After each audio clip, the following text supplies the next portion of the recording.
పవన్ కళ్యాణ్ మీద Telangana Congress party MLA Anirudh Reddy తీవ్రస్థాయిలో విమర్శ కూడా గుప్పించాడు.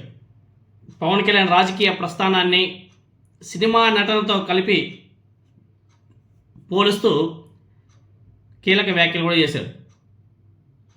ప్రొడ్యూసర్ డబ్బులు పెడితే యాక్టింగ్ చేసే యాక్టర్ పవన్ కళ్యాణ్ అని చెప్పేసి హాట్ కామెంట్ చేస్తూ తీవ్రస్థాయిలో విమర్శ కూడా గుప్పించాడు. ఆ వీడియో ఇప్పుడు సోషల్ మీడియాలో విపరీతంగా వైరల్ అవుతుంది. ట్విట్టర్ అంటే ఎక్స్లో కానీ, ఫేస్బుక్లో కానీ, ఇన్స్టాలో కానీ బీభత్సంగా, యూట్యూబ్లో కూడా చాలామంది ఆల్రెడీ వేసేస్తారు. బీభత్సంగా వైరల్ అవుతుంది.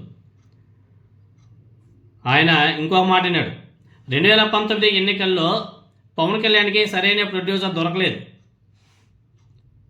కాబట్టి ఒక సీటు కూడా గెలవలేకపోయాడు.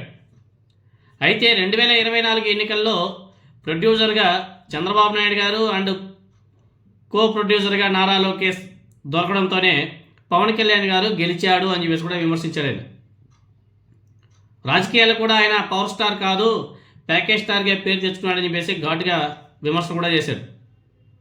అదేవిధంగా పవన్ కళ్యాణ్ మంత్లీ ప్యాకేజ్ తీసుకుంటూ రాజకీయాలు చేస్తున్నాడే తప్ప ఆయనకు ప్రజలకు ఏదో మంచి చేయాలా అన్న ధ్యాస ఏమీ లేదు. మంత్లీ ప్యాకేజ్ తీసుకుంటున్నాడు, రాజకీయాలు చేస్తున్నాడు. అది సరిపోక ఇప్పుడు కొత్త ప్రొడ్యూసర్గా ప్రధానమంత్రి మోదీ గారిని కూడా తీసుకొచ్చాడు అని చెప్పేసి అనిరుద్ రెడ్డి గారు ఆరోపించారు. ఈసారి ప్యాకేజ్ మరింత పెద్దదైంది, అయినా సరే తెలంగాణలో 50 సీట్లు కూడా గెలవలేదని చెప్పేసి కూడా ఆయన జోస్యం చెప్పాడు. ఎందుకంటే ప్రైమ్ మినిస్టర్ రేంజ్లో ప్రొడ్యూసర్ ఉన్నప్పుడు ప్యాకేజ్ కూడా ఆ రేంజ్లోనే ఉంటుందని చెప్పేసి ఆయన పోలుస్తూ చెప్పాడు. ఎందుకంటే చంద్రబాబు నాయుడు గారు నారా లోకేష్ గారితో కంపేర్ చేసుకుంటే హై లెవెల్లో దేశానికి ప్రధానమంత్రి అయినటువంటి మోదీ గారు ప్రొడ్యూసర్గా ఉన్నప్పుడు ఆ రేంజ్లోనే ప్యాకేజ్ కూడా వస్తుంది అని చెప్పేసి ఆయన కొంచెం కంపేర్ చేసుకొని మాట్లాడడం కూడా జరిగింది. తెలంగాణ ప్రజల మీద పవన్ కళ్యాణ్ గతంలో చేసినటువంటి వ్యాఖ్యలు కూడా ఆయన ఒకసారి గుర్తు చేశారు. తెలంగాణ ప్రజల కళ్ళు మంచివి కావు అని చెప్పేసి కోనసీమలో కొబ్బరి చెట్లకు తెలంగాణ వాళ్ళ దిష్టి తగిలని చెప్పేసి చేసినటువంటి వ్యాఖ్యల మీద ఇప్పటి వరకు పవన్ కళ్యాణ్ క్షమాపణ చెప్పలేదు. అలాంటి వ్యక్తి ఏ ముఖం పెట్టుకొని తెలంగాణ మున్సిపల్ ఎన్నికల్లో పోటీ చేస్తాడని చెప్పేసి ప్రశ్నించారు. అంతేకాదు ఆంధ్రప్రదేశ్లో భూములకు రేట్లు లేవని, తెలంగాణలోని విలువైన భూముల కోసం ఆంధ్ర నాయకులు రాజకీయ డ్రామా ఆడుతున్నారు ఇక్కడ అని చెప్పేసి కూడా ఆరోపించారు. మొత్తానికి పవన్ కళ్యాణ్ రాజకీయాల మీద అనిరుద్ రెడ్డి చేసినటువంటి ఈ వ్యాఖ్యలు తెలంగాణ ఆంధ్రప్రదేశ్ రాజకీయాల్లో మరోసారి వేడి పుట్టిస్తున్నాయి. ఈ వ్యాఖ్యలకు జనసేన పవన్ కళ్యాణ్ ఎలా స్పందిస్తారనేది కూడా చూడాలి.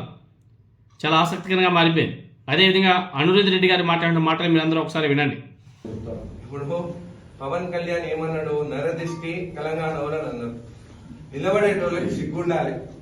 తెలంగాణ ప్రజలని మనని అందరినీ నరదిష్టి, మన కన్ను మంచి కాదని ఆయన పార్టీ నుంచి నిలబడ్డారంటే మీరు అర్థం చేసుకొని.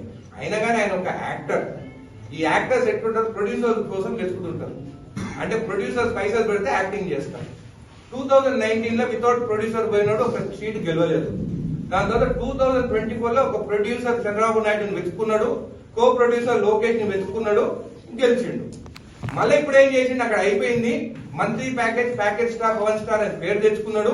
ఇప్పుడు నాకు అది సరిపోతలేదు, నా కుటుంబం పెద్దది ఎట్లా అని చెప్తే ఇప్పుడు కొత్త ప్రొడ్యూసర్ ని వెతుకున్నాడు. ఆయన పేరు మోడీ. ఆ మోడీ ప్రొడక్షన్ లో ఇప్పుడు తెలంగాణకు రావాలని అనుకుంటున్నారు. మళ్ళా ఇది హై బడ్జెట్.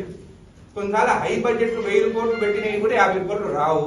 సో ఈ హై బడ్జెట్ గెలుస్తారా ఓడిపోతారా అనేది ప్రజలు నిర్ణయించాలి.